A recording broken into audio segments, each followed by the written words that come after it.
Hi guys, I'm Judy Elmore and I'm a freelance editor with Black Wolf Editorial Services. In our previous video, we were talking about how to find an editor and what sort of budgets you can expect for working with freelance editors. Well, today I want to talk about what it's like to work with an editor. There hopefully will be an editor involved at some point during your book productions process.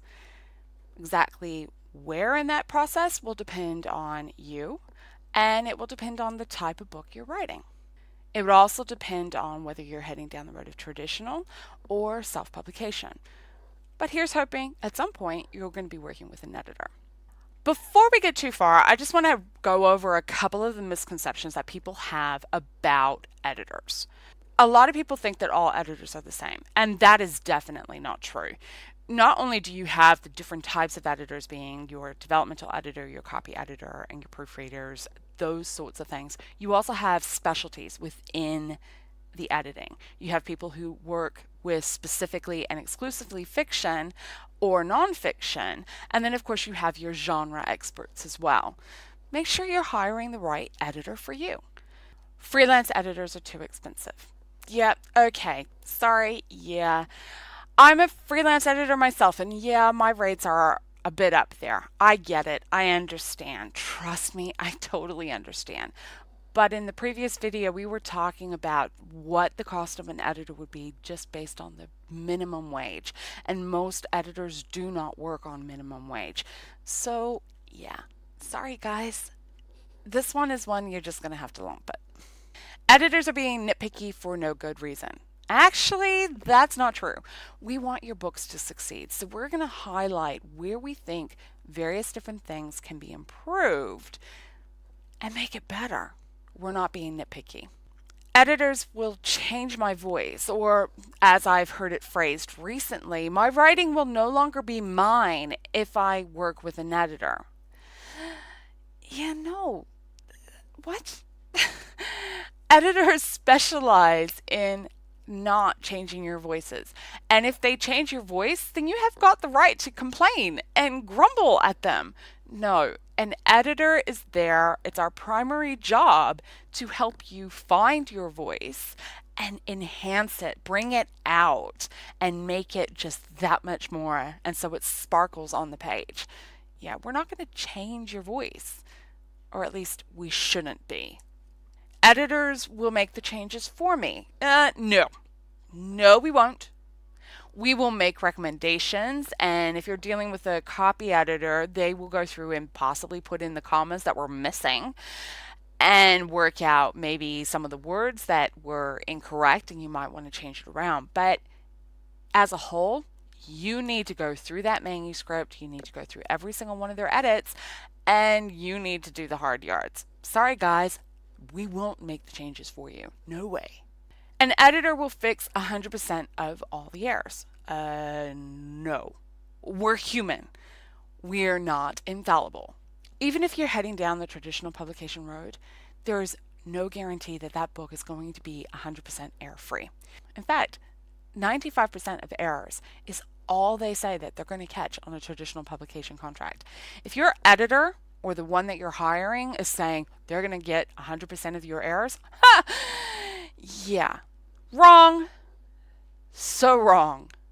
And once an editor has finished with my manuscript, it'll be ready for submission or publication. Did you not see the point above that you need to make the changes and that we won't do it for you? You've still got work to do. Just as a reminder, this is the stages of editing, the editing cycle in general, starting from your concept through to your first draft, through to developmental editing, and of course copy editing, proofreading, and then onto your stores. What we're talking about today is we're talking about this particular group of people, the developmental editor, the copy editor, and the proofreaders. Just as a reminder that what the different types of editors do is that a developmental editor, well, it's a big picture guy. It's looking at plot, characterization, pace, overall language, those sorts of things.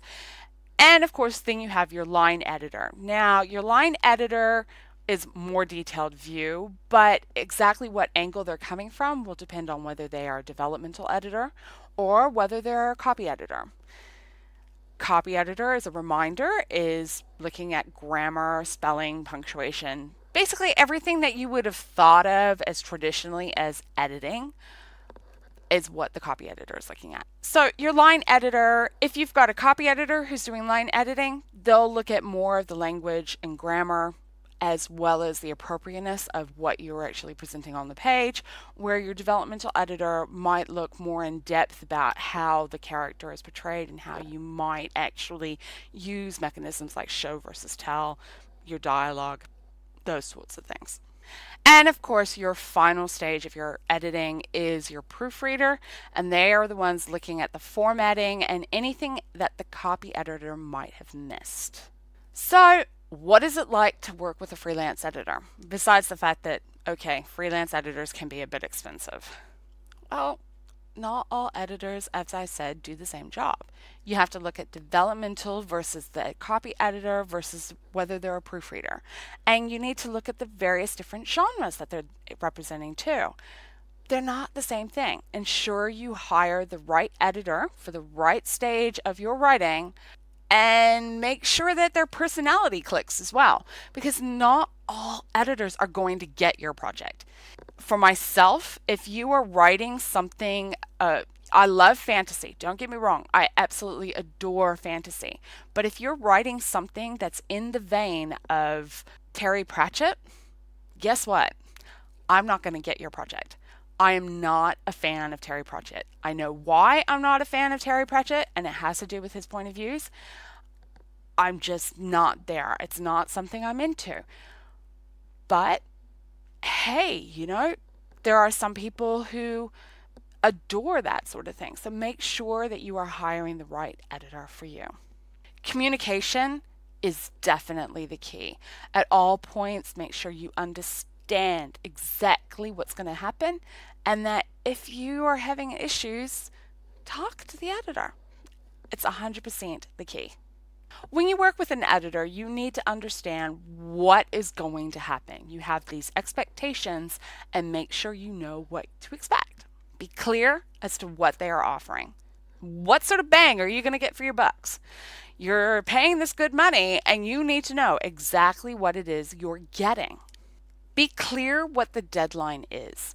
Barring any extenuating circumstances, such as, I don't know, a parent landing in the hospital or a child, an editor should be able to stick to their deadlines.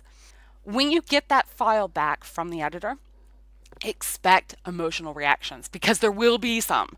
Trust me, there'll be elements of your manuscript that didn't work for them, and they're going to tear it apart. You might even get this manuscript that's bleeding red. There will be emotional reactions. Expect it. Be okay with it. Give it time. Do not jump straight into revisions, because let's face it, an editor is not always right. And we will come back to this in a moment. Regardless, when you get those manuscripts back from the editor, expect that you have a lot of work to do, because they're not going to do it for you. You have things to do. If there's anything that's mentioned in your editorial reports that you do not understand, ask for clarification. Ask why they've suggested something. Ask what they mean. Do not challenge them, because you don't need that sort of confrontation. But what you need is you need to understand where they're coming from so you can make the decisions on how to fix your manuscript. And accept that not all errors are going to be found. Editors are human.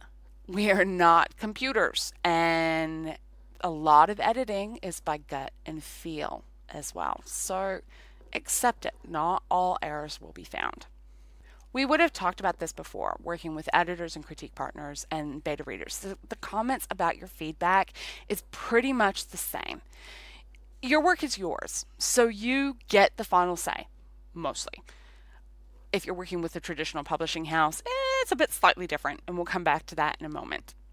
All comments, good or bad, including the outright mean, can provide you insight into various different aspects of your manuscript. When you get those reports, don't rush to make all the changes. Not all changes are going to be good. Not only that, when you change one section, you may find that it will impact on another. So don't rush.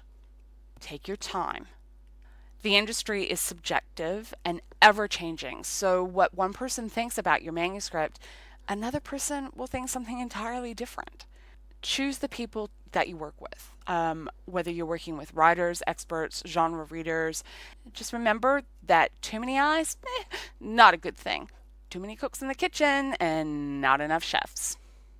So, what are some of the rules or guidelines for working with editors as a whole? Well, number one, editors want your book to succeed. We are not being picky for the sake of just being nitpicky. We are pointing out issues that we have found in your manuscript. Do not fight with your editor about the small stuff. It's really not worth it. There's a variety of different reasons why we might make a suggestion. And when you're talking about things like comma placements, just do it. It really isn't worth it. But when you're talking about the big things, sometimes you need to step back and look at what it is they're actually pointing out. Because as a writer, you need to understand the issue that the suggested rewrite is highlighting. And that suggested rewrite will not be the only solution to it. Most of the time it comes across as this is what you need to do to fix your problem. But you know what? The problem that they've identified might be something else entirely different. Rewrites will happen. Expect it. But don't rush to do everything. See, back to point 3. Their suggestions are not going to be the only way of doing things. Your story as a whole might shift away from your initial vision, but be open to the ideas because editors have an insight that you might not have. And not only that, sometimes we're too close to our work that we can't see the forest for the trees. If you don't understand what an editor is asking you to do, and this is regardless whether you're dealing with a freelance editor or you're dealing with an editor from a publishing house, if you don't understand what they're asking you to do, ask for clarification. Ask them why they're wanting you to look at this. Don't be precious, but you need to understand so you can make the right decisions on how to solve the issue. Remember that editors are human. They make mistakes and they have feelings. So don't fight with your editors. It's not worth it. At all points, communication is the key. Make sure those lines of communication are open all the time. So working with freelance editors is a different experience to that of working with publishing house editors. I'm not a publishing house editor myself, not at this stage, but I have worked with publishing house editors as a writer. When your manuscript gets to the publishing house, expect at least another 3 rounds of edits, possibly more. Now that will likely be a light developmental edit, light copy edit, or maybe even a heavy copy edit, and proofreads. The publishing house will hire their own copy editors and proofreaders.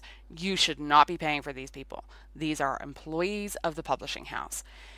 Sometimes they will hire a developmental editor, but not always.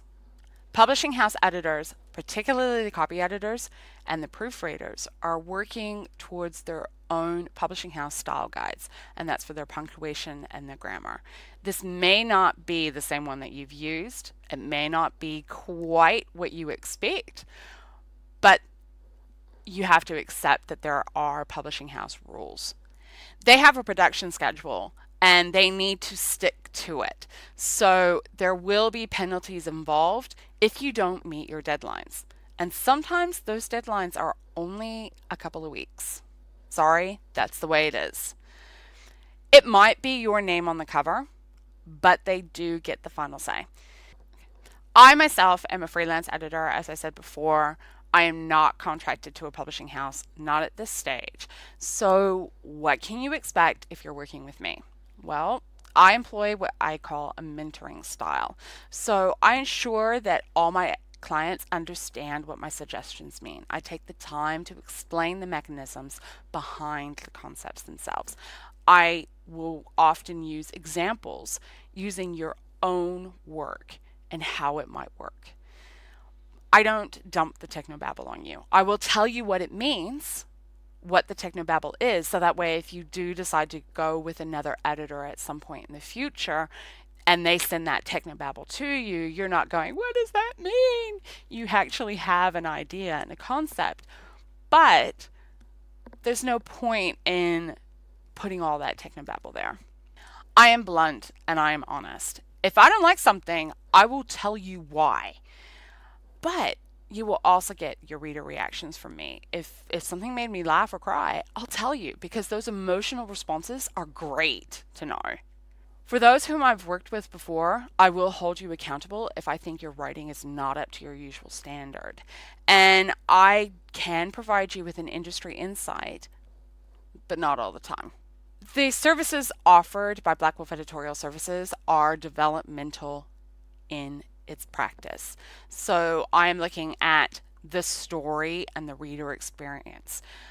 I offer manuscript assessments, also known as manuscript critiques, and I also substantive line editing. I'm looking at character, I'm looking at plot, I'm looking at your narrative structure, I'm looking at the actual flow of your manuscript. Have you captured me? It's all about understanding the story and the reader experience.